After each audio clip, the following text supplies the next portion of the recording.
તો હાલો મિત્રો, આપણે આવી ગયા છીએ શક્તિમાના મંદિરે અને આ છે રાજગઢનો જ્યાં મેન દરવાજો છે અંદર જવાનો. અને આપણે આમાં છે બધા ગોરા બારૂદને એવું રાજાશાહી વખતનું છે બધું જોઈ શકો છો તમે. જ્યારે યુદ્ધમાં સમયમાં ઇસ્તેમાલ કરવાના બધા હથિયારો આવ્યા છે. આપણે જોડાયા રહો, આપણે આગળ ગાર્ડન એવું બતાવશે. આ બધું વિલાયતી છે અને હું તમને દેખાડી દઉં કે જ્યાં શક્તિમાએ ઝરૂખાએ જ્યાં છોકરાને ઝીલવ્યા હતા એ જગ્યા અહીંયાથી ઉપર જાય. જોકે અત્યારે તો બંધ છે. આ હું તમને દેખાય જો ઉપર જવાની જગ્યા છે જ્યાંથી ઝરૂખો ઉપર છે ને ત્યાંથી શક્તિમાએ છોકરાને ઝીલવ્યા હતા. અને આપણે આગળ જઈ કે મારા સારા સાહેબ અહીંયા કણે જ રહે છે એટલે બધી એમને ખબર હોય છે. આપણે એમને હારે આવ્યા છીએ ફરવા.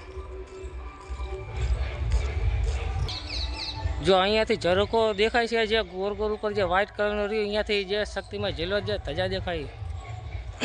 આમાં જૂનું તોપ ને એવું બધું ગાડા ને એવું બધું પેલા જમાનાના તયખાના હતા એ બધા ગાડી વાંચતા. જો પેલાની વાહન ને આમાં રાખતા.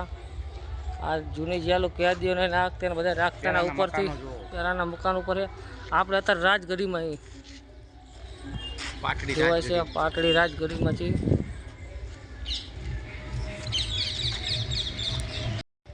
અને આ છે પહેલાંની નિશાળ છે જ્યાં અહીંયા કણે બધા રાજાશાહીના છોકરાઓ બધા ભણતર અને આ બધા નિશાળ છે જ્ઞાન પ્રાપ્ત કરતા. તો આપણે આવી ગયા છીએ મિત્રો રાજગઢ ઉપરથી નીચે. નજારો અલગ જ છે. શક્તિમાએ દર્શન કરવા આવ્યા છીએ. શક્તિમાના દર્શન પણ તમને કરાવીશું.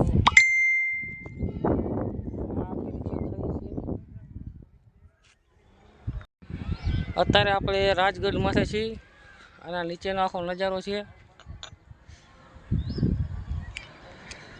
આગળ હું તમને લઈ જાઉં શક્તિભાઈ દર્શન કરાવવા.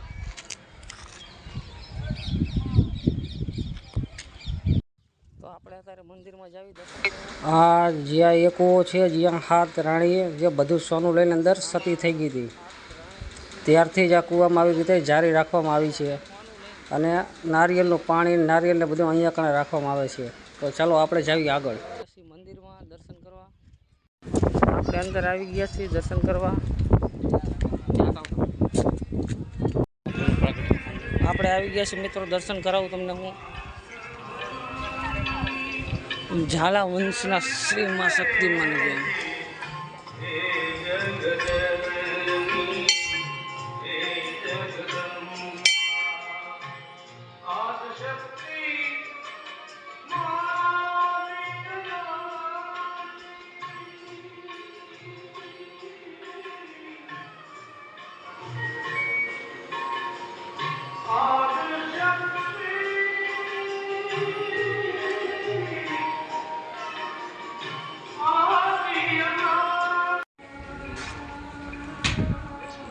જ્યાં આ શક્તિમાં પ્રગટ થયા હતા આ જૂનું સ્થાન છે.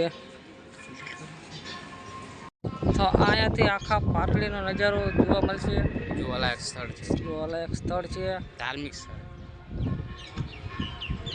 View point. આપણે અત્યારે છીએ એ જગ્યાએ જ્યાં શક્તિમાએ છોકરાને હાથ લાંબો કરીને જે બચાવ્યા હતા પ્રગટ થયા હતા ત્યાં કણે ગઢ ઉપર છીએ અત્યારે. આપણે ઝરૂખા ઉપર આપણે છીએ અત્યારે જોઈ શકો છો. આપણે આવા જ વિડીયો જોવા માટે અમારી ચેનલને સબસ્ક્રાઈબ કરી લેજો, લાઇક કરી લેજો અને વધુમાં વધુ શેર કરજો જેથી કરીને અમે આવા તમને બીજો વિડીયો બતાવી શકીએ. જય માતાજી.